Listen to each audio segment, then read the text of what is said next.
বর্ষায় সন্ধ্যায় মুচমুচে লইটে মাছের পকোড়া হলে সন্ধ্যাটা বেশ জমে যায় না? চলুন সহজ পদ্ধতিতে বানিয়ে ফেলি।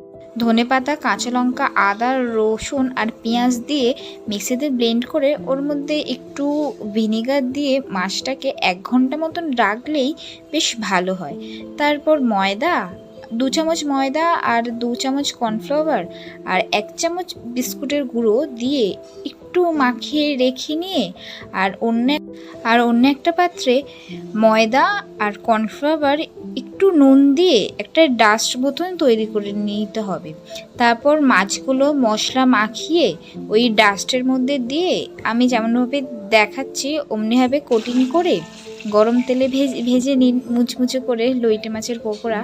আর খেয়ে জানাবেন কিন্তু কেমন হয়। ভিডিওটা কেমন লাগলো প্লিজ সবাই কমেন্ট করে জানিও, আর লাইক, কমেন্ট, সাবস্ক্রাইব করে দিও। টাটা।